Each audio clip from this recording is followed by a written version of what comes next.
बिस्मिल्लाहिर्रहमानिर्रहीम। अस्सलाम वालेकुम। आज हम आपको बिल्कुल ही सिंपल तरीके से गोश्त का सालन बनाना सिखाएंगे। आइए स्टार्ट करते हैं।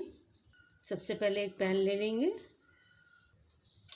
और उसमें ये गोश्त डाल देंगे। तकरीबन 400 ग्राम गोश्त है और ये 2 प्याज है बड़ी साइज़ की, इसको डालकर, और ये हाफ कप ऑयल है और थोड़ा सा हम इसमें नमक डाल देंगे और थोड़ी सी ही इसके अंदर हम ये हल्दी डाल देंगे और पानी डाल के इसको गोश्त को गलने के लिए हम रख देंगे।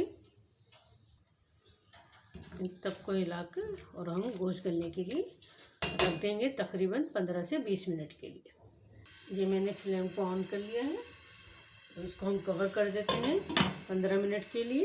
इसके बाद का प्रोसेस हम आपको बनाते हैं। मेरी रेसिपी के साथ आप बने रहिए तो आपको इंतहाई अच्छी सी एक रेसिपी मिलेगी। इंतहाई सिंपल और बिल्कुल क्विक रेसिपी है ये। इंशाल्लाह ज़रूर आपको पसंद आएगी। मेरे रेसिपी के साथ आप बने रहिए। अब कवर हटा देते हैं और चेक कर लेते हैं कि हमारा गोश्त कहाँ तक पका है। मैंने बीच में इसको चेक किया था, माशाल्लाह ये गोश्त जल गया है और पानी भी काफ़ी हद तक इसमें ड्राई हो चुका है। तो अब हम मसाले डाल के इसको भुनना स्टार्ट करेंगे। अब मसाले डालते हैं। इसमें थोड़ी हल्दी हमने पहले भी डाली थी इसके अंदर। 1 चम्मच मिर्ची और 1 चम्मच सिर्फ हल्दी और धनिया पिसा हुआ, सॉरी। नमक का इस्तेमाल हमने पहले भी किया था तो इसमें आधी चम्मच से भी कम हम इसमें नमक डालेंगे और ये हाफ चम्मच हम इसमें अदरक लहसुन का पेस्ट डालेंगे। अब इसको हम अच्छे से भून लेंगे ताकि हमारे प्याज भी अच्छे से गल जाए, क्योंकि अगर हम भूनते जाएंगे तो प्याज भी हमारी बिल्कुल गल जाएगी इसके मसाले के साथ। इसको हम 1-2 मिनट के लिए भूनेंगे, फिर इंशाल्लाह मैं आपको आगे का प्रोसेस बताती हूँ।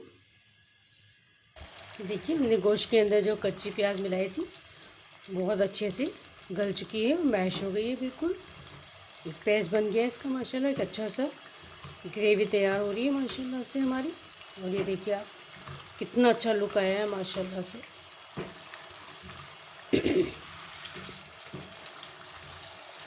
अब इसको मज़ीद 1 मिनट के लिए भूनेंगे। ये देखिए हमने काफ़ी अच्छे से मसाले को भून लिया है गोश्त के साथ। ये देखिए कितना अच्छा से इसकी ग्रेवी बन रही है। अब इसमें हम ये 1 पाव टमाटरों का पेस्ट डालेंगे। इसको हम टमाटर के साथ बनाएंगे। अब इसको गोश्त टमाटर का सालन भी कह सकते हैं। अब इसको भी हम अच्छे से कुक करेंगे और इसको थोड़ी देर के लिए भी ढक देंगे 1 मिनट के लिए। तो इसके बाद का प्रोसेस बताती हूँ। आप मेरे साथ जुड़े रहिए, इंशाल्लाह आपको पूरी रेसिपी देखिए, स्किप मत कीजिएगा, तो आपको इंतहाई आसान और एक लजीज रेसिपी मिलेगी इंशाल्लाह। अब आगे का प्रोसेस मैं आपको बताती हूँ। अब कवर को हटा देते हैं। 1 मिनट से ज़्यादा हो चुका है। ये देखिए माशाल्लाह कितना अच्छा कलर आया है सालन का। बहुत ही सिंपल और सादा सा सालन है, बिल्कुल कम मसालों के साथ, लेकिन इतना लाजवाब जायका होता है कि आप इसको बार बार बनाएंगे अपने घर में इंशाल्लाह। एक दफ़ा अगर आपने मेरी रेसिपी को फॉलो करते हुए अपने घर में ये रेसिपी बनाई तो इंशाल्लाह आप ये रेसिपी को अपने घर में बार बार बनाएंगे। बहुत ही सिंपल है, कोई ताम झाम नहीं है, सिंपल से मसालों के साथ इसको कुक करना है,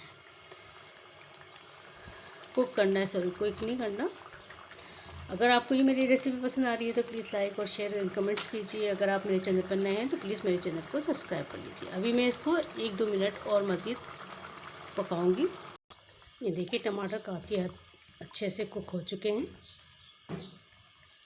देखा आपने कितने कम मसालों से कितना शानदार सा एक सालन तैयार हो जाता है। आप भी अपने घर में ऐसे सादा सा सालन बनाइए बगैर मसालों की। इसमें मैंने कोई ज़ीरा, कोई गरम मसाले का इस्तेमाल नहीं किया है, ना ही इसमें धनिया और पुदीना जाएगा। अगर आप चाहते हैं तो हरी मिर्ची डाल दें। अगर आप तीखा खाने वाले हैं, आपको तेज़ी पसंद है मसालों में, तो थोड़े से इसके लिए आप बग़ैर काटे सिर्फ इसके अंदर आप हरी मिर्ची डाल सकते हैं। ये मैं 4-5 हरी मिर्ची डाल दूँगी इसके अंदर।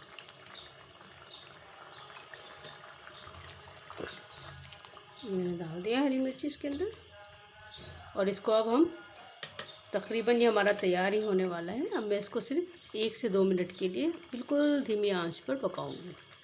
और इसी स्टेज पर आप चाहें तो इसको और मज़ीद शोरबा कर सकते हैं। ये शोरबे वाला सालन ही ज़्यादा अच्छा लगता है। अगर इसमें ज़्यादा शोरबा हो तो ज़्यादा अच्छा लगता है। ये चावल के साथ खाने में, रोटी के साथ खाने में या नान के साथ खाने में बहुत ही मज़ा करता है।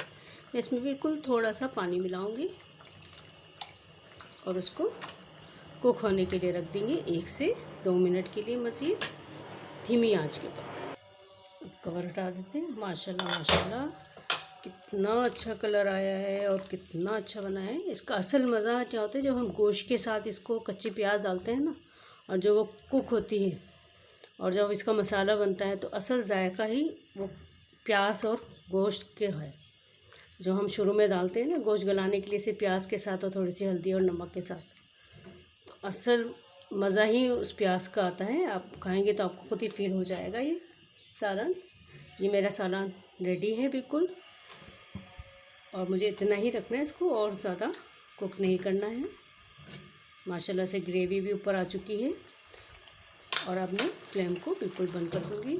अगर आपको ये मेरी रेसिपी पसंद आती है तो प्लीज़ लाइक और शेयर कीजिएगा, कमेंट्स कीजिएगा। अगर आप मेरे चैनल पर नए हैं तो प्लीज़ मेरे चैनल को सब्सक्राइब कर दीजिएगा।